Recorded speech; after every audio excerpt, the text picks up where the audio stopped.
Hello everyone, ট্রান্সলেশনের আরও একটি নতুন ক্লাসে সকলকে স্বাগত। তো এখন বর্তমানে আমাদের কিন্তু প্রিভিয়াস ইয়ার সিরিজ চলছে। তো এই সিরিজটা যখন শেষ হয়ে যাবে তারপরে আবার নতুন একটি সিরিজ শুরু করব, বিশেষ করে ট্রান্সলেশন ও প্রেসি, এবং সাথে থাকবে রিপোর্ট। তো তোমরা যারা প্রথম থেকে ক্লাস দেখছো কোনো রকম স্কিপ না করে ক্লাসটি দেখতে থাকো। আশা করি ক্লাসটি অনেক ইনফরমেটিভ হবে এবং নতুন গ্রামাটিক্যাল বিষয়, সাথে সেন্টেন্স স্ট্রাকচার ও অনেক নতুন নতুন ওয়ার্ড জানতে পারবে। তো চলো আমরা শুরু করি। প্রথমে আমরা দেখব যে প্রথম যে লাইনটা আছে, প্রায় 700 বছর আগেকার কথা বলছি। তো এখানে বলছি অর্থাৎ এখানে কিন্তু আমরা বুঝতে পারছি যে এখানে কন্টিনিউয়াসের একটা ব্যাপার স্যাপার রয়েছে। তো এখানে কিন্তু আমরা যেহেতু বর্তমানে বলছি, তো একটা ঘটনার সম্পর্কে যেহেতু বলা হচ্ছে বর্তমানে, তো সেটা কিন্তু আমরা প্রেজেন্ট কন্টিনিউয়াস টেন্সেই বলবো। তো চলো এই সেন্টেন্সটা আমরা কিভাবে করতে পারি। তো এই সেন্টেন্সটাকে আমরা ঠিক এইভাবে লিখব যে প্রায় 700 বছর আগেকার কথা বলছি। তাহলে কি আই অ্যাম টকিং, অর্থাৎ আমি বলছি। এখানে কিন্তু আমি প্রায়, আমি, তো এই যে আমি কথাটা, এখানে আমি কথাটি কিন্তু এখানে সাইলেন্ট রয়েছে। তাহলে আমি প্রায় 700 বছর আগেকার কথা বলছি যদি বলি, তাহলে কিন্তু এই সেন্টেন্সটাকে আমরা পুরোপুরি একটা মনের ভাব প্রকাশের দিক থেকে সম্পূর্ণ বলতে পারি। তো তাহলে আমরা ঠিক এইভাবে লিখব যে আই অ্যাম টকিং, আমি বলছি কি অ্যাবাউট নিয়ারলি, অর্থাৎ সম্বন্ধে, প্রায় 700 ইয়ার্স এগো, প্রায় কি 700 বছর আগেকার, প্রায় 700 বছর। তো নিয়ারলি মানে এখানে প্রায় 700 বছর আগেকার যে কথা সেটা আমি বলছি, বা প্রায় 700 বছর আগেকার কোনো ইনসিডেন্ট সম্পর্কে আমি কথা বলছি। তো এই কারণে কিন্তু এখানে আমরা সিম্পল প্রেজেন্ট কন্টিনিউয়াস টেন্স ব্যবহার করেছি। প্রেজেন্ট কন্টিনিউয়াস টেন্স, এখানে সাবজেক্ট হলো আই, অর্থাৎ আমি বলছি। অ্যাম হলো অক্সিলারি ভার্ব, যেমনটা আমরা জানি যে প্রেজেন্ট টেন্সের গঠন কি, প্রেজেন্ট কন্টিনিউয়াস টেন্সের গঠন হচ্ছে সাবজেক্ট দেন অক্সিলারি ভার্ব, অর্থাৎ আমরা জানি অ্যাম বা ইজ বা আর বসাই, তারপরে ভার্বের 1 নম্বর ফর্মের সাথে আইএনজি, যেখানে এটা ব্যবহার করা হচ্ছে টকিং, অর্থাৎ বলছি। আর কি অ্যাবাউট নিয়ারলি কী সম্পর্কে, সেটা হচ্ছে নিয়ারলি প্রায় 700 বছর আগেকার সম্পর্কে। তো এটা এখানে আমরা অবজেক্ট হিসাবে ব্যবহার করেছি। তো কী বিষয়ে, সেটা হচ্ছে 700 বছর আগেকার সম্পর্কে বলছি। তো সেইভাবে কিন্তু আমরা এই পুরো বাক্যটাকে ট্রান্সলেশন করেছি। তো চলো এরপরে আমরা দেখব যে, আর এখানে আমরা কিন্তু নিয়ারলি আমরা প্রায় কথাটা জানি, বা আমরা কিন্তু এটাকে বলতে পারি যে অলমোস্টও বলতে পারি যে অলমোস্ট 700 ইয়ার্স এগো, প্রায় 700 বছর আগে।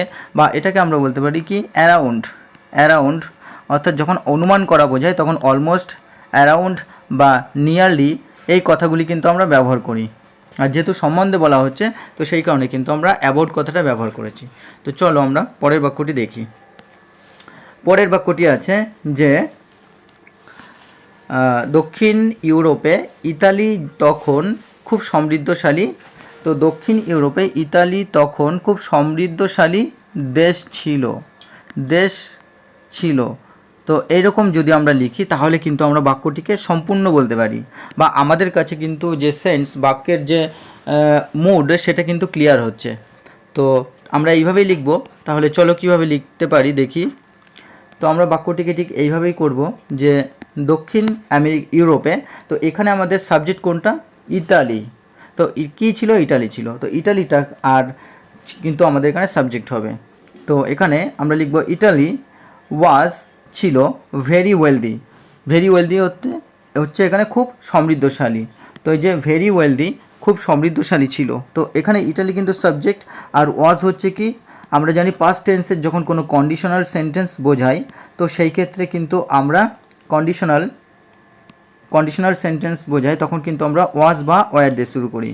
ওয়ার, অর্থাৎ সাবজেক্ট যদি সিঙ্গুলার হয় তাহলে ওয়াজ দিয়ে শুরু করব, সাবজেক্ট যদি প্লুরাল হয় তাহলে আমরা কিন্তু কি ওয়ার দিয়ে শুরু করব। তো সেইভাবে এখানে ইটালি যেহেতু একটা দেশ বোঝাচ্ছে, তো সিঙ্গুলার, তো ইটালি ওয়াজ ভেরি ওয়েলদি, খুব সমৃদ্ধশালী ছিল, ইন সাউথ আমেরিকা, দক্ষিণ আমেরিকাতে, অ্যাট দ্য টাইম, অর্থাৎ ওই সময়।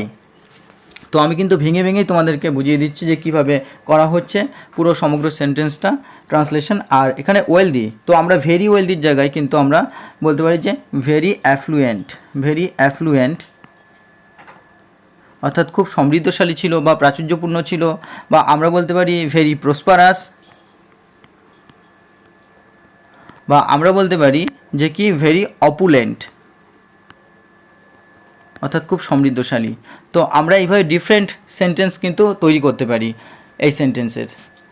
আর অ্যাট দ্যাট টাইম বা আমরা কিন্তু দেন ব্যবহার করি, তখন আমরা যখন দেন ব্যবহার করব তখন আর আমরা শেষে ব্যবহার করব না, দেন তখন আমরা কিন্তু ফার্স্টে নিয়ে আসবো।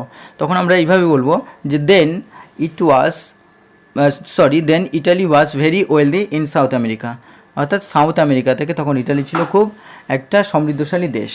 তো চলো আমরা পরের বাক্যটি দেখি।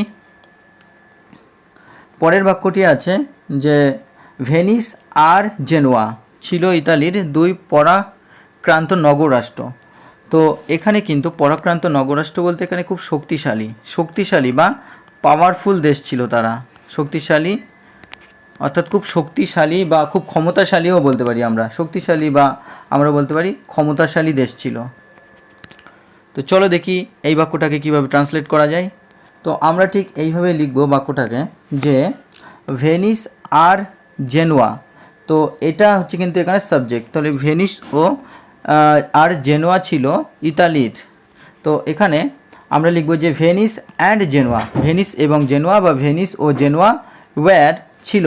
তো এখানে কিন্তু অক্সিলারি ভার্ব ব্যবহার করা হয়েছে আর এটা হলো সাবজেক্ট। তো সাবজেক্ট কিন্তু এখানে প্লুরাল আছে, তো সাবজেক্ট যখন প্লুরাল তখন আমরা ভার্বও ওয়্যার ব্যবহার করেছি প্লুরাল।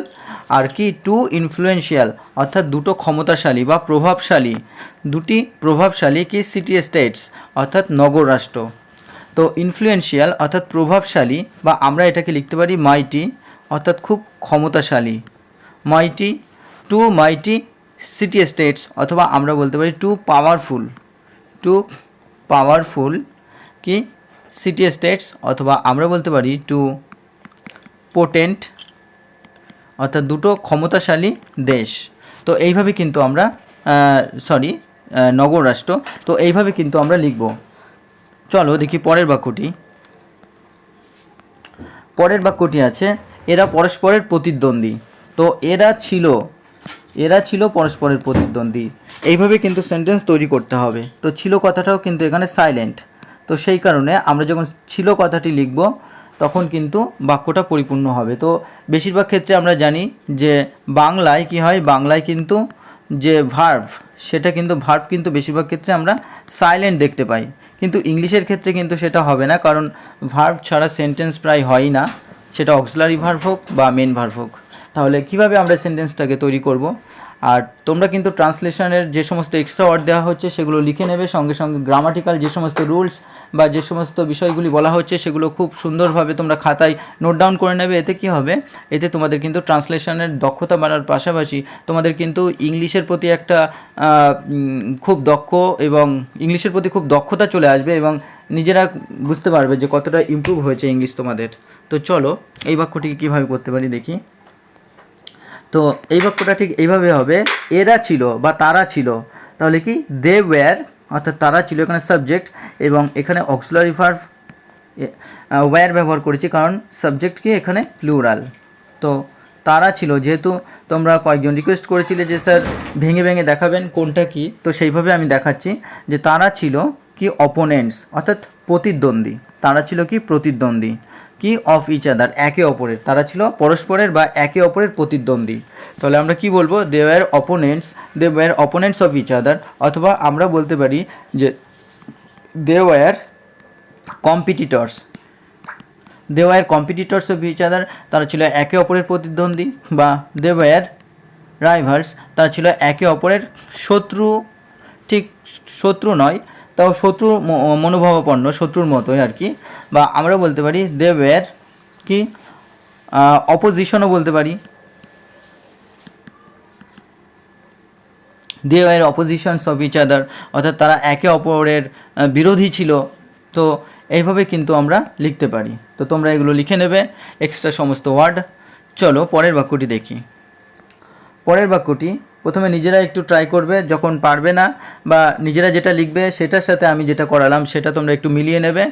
তো তাহলে কিন্তু তোমাদের ট্রান্সলেশন শেখা কিন্তু ইজি হবে, বা ট্রান্সলেশনে তোমরা কতটা দক্ষ সেটাও একটু চেক করে বা মিলিয়ে নিতে পারবে। তো চলো এর পরের লাইনটি আছে, কেউ কারোর সাফল্য সহ্য করতে পারে না বা সহ্য করে না, বা এখানে যেহেতু নেগেটিভ সেন্টেন্স আছে, তো আমরা সেই নেগেটিভ সেন্টেন্সেই লিখব। তো চলো কীভাবে লেখা যায়।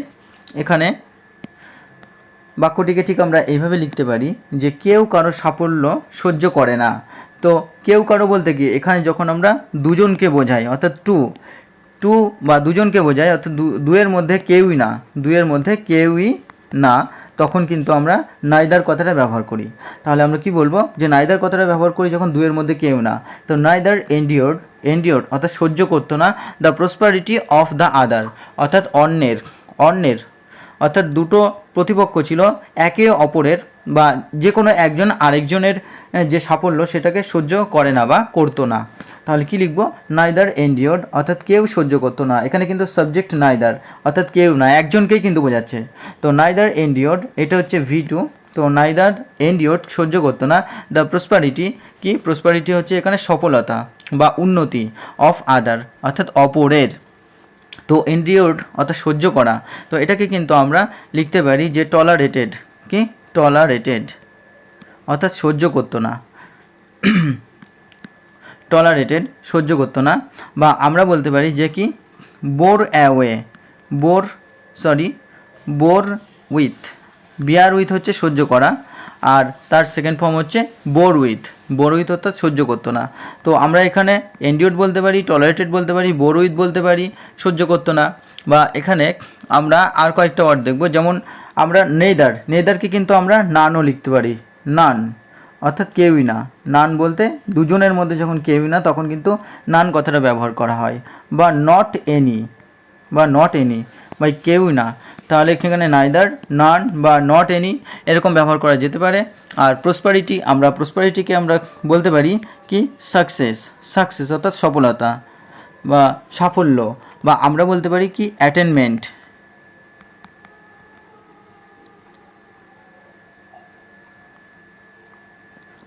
বা আমরা বলতে পারি কি এটা অ্যাডভান্সমেন্ট, অগ্রগতি বা সফলতা। তো আমরা এইভাবে কিন্তু লিখতে পারবো। চলো পরের বাক্যটি আমরা দেখি। পরের বাক্যটি একবার বাণিজ্য ব্যাপারে অর্থাৎ বাণিজ্য সম্পর্কে বা বাণিজ্য সম্পর্ক নিয়ে উভয়ের মনোমালিন্য চরমে উঠল বা চরমে পৌঁছালো বলতে পারি আমরা সেটা। এবং যুদ্ধ বেঁধে গেল, বা যুদ্ধ বেঁধে গেল বলতে কি এখানে বাধা না, এখানে যুদ্ধ বেঁধে গেল বলতে যুদ্ধ শুরু হয়ে গেল বা যুদ্ধ শুরু হলো। তো আর এখানে উঠে গেল বলতে এখানে চরমে পৌঁছালো কথাটাকে কিন্তু এখানে উঠে গেল বা উঠলো বোঝাচ্ছে। তো চলো আমরা সেইভাবেই করব। আর এখানে বাণিজ্য ব্যাপার বলতে বাণিজ্য সম্পর্ক বোঝাই, একে অপরের মধ্যে যে বাণিজ্য সম্পর্ক থাকে যেটা আমরা ট্রেড রিলেশন বলি, সেই ট্রেড রিলেশনই এখানে লিখব। তো চলো বাক্যটাকে আমরা ঠিক এইভাবে লিখব যে অনস দেয়ার কনফ্লিক্টস, একবার তাদের এই দ্বন্দ্ব, তাদের এই মনোমালিন্য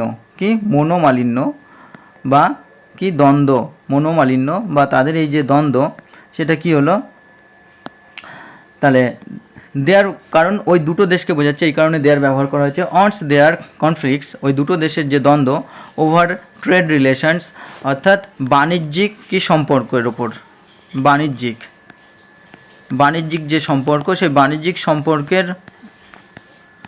সম্পর্কের ওপর বা সম্পর্কে যে তাদের মনোমালিন্য রিস্ট সেটা পৌঁছালো দ্য ওর্স্ট সিচুয়েশন, সেটা সবচেয়ে খারাপ অবস্থায় পৌঁছালো বা খারাপ পরিস্থিতিতে পৌঁছালো।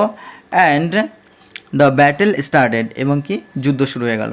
তো ব্যাটেল বলতে যখন দুই প্রতিপক্ষ থাকে তখন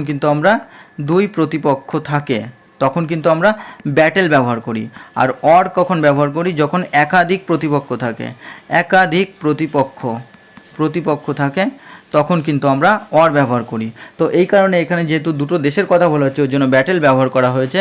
আর এখানে আমরা কনফ্লিক্টস দেখতে পারবো, অর্থাৎ যেটা কিনা আমরা মনোমালিন্য বলছি বা দ্বন্দ্ব বলছি, সেটাকে আমরা ডিসপিউটসও বলতে পারবো, অর্থাৎ দ্বন্দ্ব ডিসপিউটস। বা আমরা বলতে পারি কন্ট্রোভার্সিস। বা আমরা এখানে বলতে পারি কি ডিফারেন্সেস অর্থাৎ মতভেদ। বা আমরা এটাকে বলতে পারি কি রিভেলরিস শত্রুতা। বা এইভাবে কিন্তু আমরা লিখতে পারবো। আর এখানে হচ্ছে ট্রেড রিলেশন হচ্ছে বাণিজ্য, এবং কি রিস্ট সেটা কেমনভাবে পৌঁছালো। তো আমরা এখানে রিস্ট টু লিখলাম না কেন, রিস্ট টু বা আমরা অ্যাট লিখলাম না কেন, এটা আমরা লিখবো না, কারণ আমরা যদি অ্যারাইভড লিখতাম তবেই কিন্তু এটা আমরা অ্যাট ব্যবহার করতাম। তো যেহেতু এখানে রিস্ট ব্যবহার করছি, রিস্টের পরে কিন্তু কোনো ধরনের প্রিপোজিশন দরকার নেই, তার সাথে আমরা যেটা অবজেক্ট অর্থাৎ নাউন বা অ্যাডজেক্টিভ সেটা আমরা বসিয়ে দিতে পারি। সুতরাং এখানে আমাদের কোনো ধরনের প্রিপোজিশনের দরকার নেই। তো এরপরে আমরা দেখব যে কি অকার্ড। তো তার আগে ব্যাটেল সম্পর্কে আমি তোমাদের বলেছি, আর এই ব্যাটেলকে কিন্তু আমরা আবার কয়েকটি ওয়ার্ডও লিখতে পারি, যেমন ফাইটিং বলতে পারি, ফাইটিং, বা আমরা বলতে পারি কি এটা আমরা বলতে পারি স্ট্রাগল, স্ট্রাগল, বা আমরা বলতে পারি এনকাউন্টার। তো এইভাবে কিন্তু আমরা একাধিক ওয়ার্ডের মাধ্যমে এটা লিখতে পারি। আর এখানে কিন্তু আমরা স্টার্টেড অর্থাৎ দেখতে পাচ্ছি যে শুরু হয়ে গেল, তো এটাকে কিন্তু আমরা বলতে পারি, অনেক ওয়ার্ডই জানি, আমরা বলতে পারি অকার্ড, ঘটলো বা শুরু হলো, বা আমরা বলতে পারি হ্যাপেন্ড, হ্যাপেন্ড শুরু হলো। তো এইভাবে কিন্তু আমরা একাধিক শব্দের মাধ্যমে আরও অল্টারনেটিভ সেন্টেন্স নিজেদের মতো তৈরি করতে পারবো।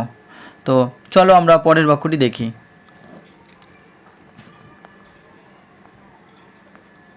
পরের বাক্যটি আছে, শেষ পর্যন্ত ভেনিসের পরাজয় ঘটল, অর্থাৎ পরাজিত হলো। আমরা যদি লিখি যে পরাজিত হলো, পরাজিত হলো, তাহলে কিন্তু বাক্যটা আমাদের কাছে আরও সহজ হচ্ছে। তো চলো আমরা সেইভাবে লিখব। তো বাক্যটা আমরা এইভাবে লিখব, বাক্যটা আমরা এইভাবে লিখব যে অ্যাট লাস্ট অর্থাৎ শেষ পর্যন্ত কি ভেনিসের, তাহলে at last Venice was defeated, এবং সব শেষে কি ভেনিস পরাজিত হলো। তো ওয়াজ ডিফিটেড এটা কিন্তু প্যাসিভ ভয়েস, কি প্যাসিভ ভয়েস।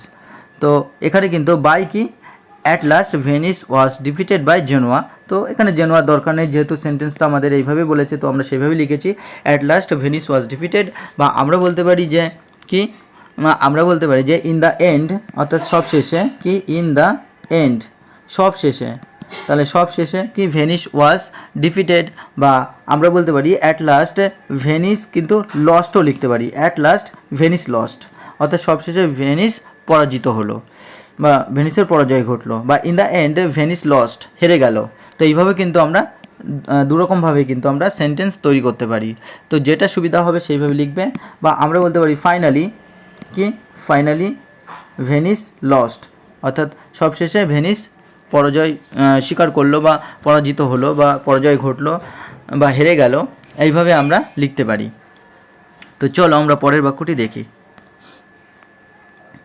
পরের বাক্যটি আছে ভেনিসের বহু নরনারী, নরনারী, কি নরনারীকে আমরা কিন্তু মেন অ্যান্ড ওমেন বলি, কি বন্দী হয়ে জেনোয়ার কারাগারে নিক্ষিপ্ত হলো। নিক্ষিপ্ত হলো বলতে এখানে আমরা জানি যে থ্রো, ছুঁড়ে মারা। তো আমরা কি ছুঁড়ে মারি না, এটা কোনো বস্তু নয়, আমরা বলবো যে পাঠিয়েছিল, পাঠানো।